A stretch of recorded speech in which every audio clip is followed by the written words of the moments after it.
वो है मराठा, धनगर, लिंगायत और मुस्लिम समाज के आरक्षण का विषय बहुत चल रहा है सर, बहुत लड़ाई हो रही है।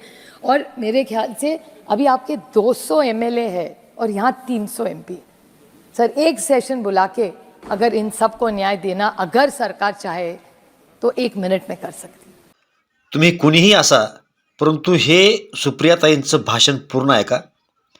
जनतेनं निवडून दिलेले आमदार खासदार यांनी सभागृहामध्ये जाऊन सर्वसामान्यांची बाजू कशी मांडली पाहिजे हे शिकवेल असा हा व्हिडिओ आहे, अशी ही स्पीच आहे. शेवटपर्यंत निश्चितपणे पहा. लेकिन कर नहीं रहे, फिर वही आंदोलन कर देता है, फिर उनको बुलाते हैं। और कॉन्ट्रडिक्शन वहाँ भी है सर, अगेन जिंगोइज्म। मराठा समाज को उन्होंने दे दिया, फिर धनगर समाज को आपने क्यों नहीं दिया? और मराठा समाज को जो जीआर निकला है it is not getting implemented. Survey चल रहा है, सर्वे की डेडलाइन खत्म हो रही है और वो यहाँ तो आना ही चाहिए ना। It will need constitutional amendment sir. तो आरक्षण के मुद्दे ऐसे ही चले रहेंगे, गांव गांव में सर आज आंदोलन और मोर्चे रख रहे। Who will address this sir? So it's not as rosy as it looks. Every government does good work, but you have to address major issues. So these are some issues I will expect to get some clarity on. I am not saying who will win, वो तो voter decide करता है sir, हम नहीं यहाँ decide करते। पता है मेरे निर्वाचन क्षेत्र की बात, इंदापुर में झगड़ेवाड़ी नाम का एक गांव है। मैं हर गांव में घूमती हूँ, तब मैनाबाई नाम की एक सीनियर लेडी थी। मैंने उसको पूछा आपको सिलेंडर मिला? सेड हाँ मिला। तो उसका क्या करते हैं? ऐसे मैं नहीं यूज़ करती। मतलब क्यों नहीं आप मैनाबाई करते? से बहुत महंगा है ताई, 6,000 रुपया मुझे मिलता है, उसमें का 1,000 अगर सिलेंडर में डालूं तो खाऊंगी क्या? बच्चों को क्या खिलाऊंगी? तो आज आप मानो या ना मानो सर, वो कह रहे थे उनके भाषण में एसपी बघेल जी कि महिलाओं को बहुत अच्छा चल रहा है। सर आप इंडिपेंडेंट आप देख लीजिए, और मैं गवर्नमेंट को भी रिक्वेस्ट करूँगी कि आप पता करिए कितने सिलेंडर रिफिल होते हैं। उज्ज्वला योजना, the intent of the government may be very good, I am not taking it away from the government, but refill कितने होते हैं? और मैं 10 साल, इनको आदत है कि पहले क्या हुआ, अरे फिर इस हिसाब से हमारे टाइम में तो 450 रुपया था सिलेंडर का भाव, आज तो 1,000 रुपया का हो गया। तो महंगाई तो बढ़ी ना, और सो क्या हो गया फिर? और आज आप देखिए, आप आशा वर्कर के मीटिंग में चले जाइए सर, मैं खुद हर आशा वर्कर और आंगनवाड़ी सेविका जब उनका आंदोलन चल रहा है उनको 10 बार मिल चुकी हूँ। मैंने पूछा आप चूल्हे पे खाना पकाते हैं कि सिलेंडर से? तो आधी बोली मिक्स करती है क्योंकि हस्बैंड भी है, दोनों मिलके करते हैं तो जल जाता है। लेकिन जो अकेली महिला है वो नहीं कर पाती सर, क्योंकि महंगाई है। आप मानो या ना मानो, यहाँ नहीं मान सकते, घर जाके आप भाभी से पूछ लीजिए, भाभी बता देगी आपको कितनी महंगाई बढ़ी है इस देश में। सोयाबीन के बारे में वही हाल है। आप पैन इंडिया देख लीजिए sir, it's a very serious issue, it's an agrarian crisis.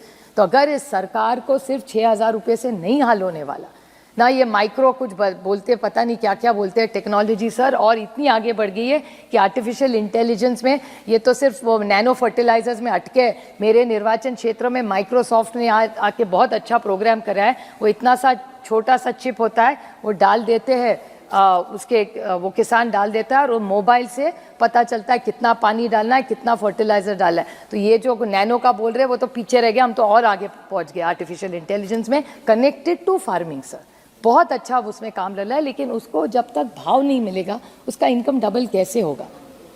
प्याज का आप देख रहे पॉलिसी यू टर्न किया है। मैं तो पीयूष जी को बोल बोल के थक गई कि प्याज का एक्सपोर्ट आप मत रोकिए। वो भी इथेनॉल ने भी यू टर्न किया। थर्सडे को बोले इथेनॉल का बहुत अच्छी पॉलिसी करेंगे, एनकरेज करेंगे, फ्राइडे को बैन कर दिया। तो फिर आप वो गन्ने का किसान का क्या होगा?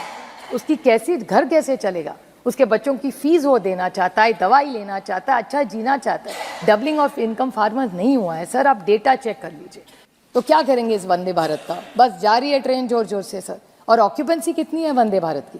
मेरे निर्वाचन क्षेत्र में 4 चलती है सर, ऑक्यूपेंसी इज नेग्लिजिबल। आई अर्ज the honourable railway minister who is doing a very good job, but अगर आप जितने वंदे भारत चलाएंगे अच्छी बात है, लेकिन उसके साथ गरीब रथ भी चलाइए सर। और स्टॉपेजेस चाहिए उनको। बहुत लगता है कि एफिशिएंसी बढ़ रही है, लेकिन एफिशिएंसी किसके लिए बढ़ा रहे हैं आप रेलवे की? अगर वो गरीब है, शोषित है, पीड़ित है, वंचित है, वो अगर स्कूल नहीं जा पाएगा, वो किसान नहीं जा पाएगा, वो लेबर वहाँ नहीं, उसके लिए ट्रेन रुक रही है, तो क्या करेगा उस ट्रेन का? बस देखता रह जाएगा वंदे भारत जा रही है। ये गरीब रथ आप नहीं बढ़ा पाएंगे। हमारी मांग है सर, ये स्टॉपेजेस बढ़ाइए। और गरीब रथ भी बढ़ाइए। देश ये गरीब देश है सर। और आप एक तो मुझे बहुत कॉन्फ्लिक्ट हमेशा होता है, पिछले साल भी मैं बोली थी, आज भी मैं वही बोल रही हूँ कि 80 करोड़ लोगों को आप खाना देते और यहाँ आप बोल रहे इतने सारे लोगों को आपने पॉवर्टी से बाहर कर दिया। तो ये नंबर क्यों नहीं बदल रहा है? अगर 80 करोड़ लोगों को कंसिस्टेंसी आप अनाज दे रहे तो then nobody has come out of poverty sir. It's a contradiction. Who has got out of poverty then if you still have to feed them, sir? So there is something wrong in this number. So government must clarify where is this contradiction coming from? अनाज दे रहे अच्छी बात है, उसका स्वागत करते, लेकिन एक बार आप बोल रहे कि पॉवर्टी से बाहर बहुत सारे लोग लग रहे, so then how it doesn't match. पिछली बार भी यही नंबर था, आज इस साल भी वही नंबर है sir. So this is a contradiction. This government is full of contradiction sir. Sir आपको याद होगा जब ये सरकार आई थी तब उन्होंने एक संसद ग्राम योजना शुरू की थी, उसका क्या हुआ पता नहीं। मेरा अलग है, मैं आपको समझा सकती हूँ, आपका बारी होगी तो आप समझा दीजिए। संसद ग्राम योजना 10 साल से मैंने कहीं कभी किताब दिख जाती है किसी 1-2 सांसद की, लेकिन आगे कितने गांव हुए, इसको क्या हुआ। शौचालय की बहुत सारी बातें हुई सर, शौचालय बने ज़रूर बने होंगे, लेकिन कितने ऑपरेशनल है ये किसको भी हिसाब किताब नहीं है। जब आए थे स्वच्छ भारत, इसमें सारी राज्य काम करते हैं, उसका डेटा नहीं है। आप कहीं भी दुनिया घूम लीजिए सर।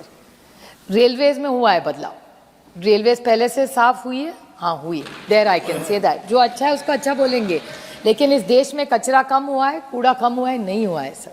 तो ये जो काम होता है ना, सिंबलिज्म में होता है और substance really is low. It's not, I am just being very pragmatic and as optimistic I'd like to be, because ये देश जितना आपका है वो हमारा भी है। महंगाई के बारे में तो कुछ इन्होंने कहा नहीं। महंगाई का डेटा जब मैं बजट में बोलूँगी विस्तार से बोलूँगी, लेकिन जितने चैनल्स दिखाए उस दिन सर, बजट के दिन में सुबह हर महिला सिर्फ एक मांग कर रही थी सबको कि आपको बजट में निर्मला जी से क्या चाहिए, तो हर महिला सिर्फ इतना ही कह रही थी कि भाई महंगाई कम करिए, बाकी हमको कुछ नहीं चाहिए। सर आपने भी टीवी देखा होगा उस दिन।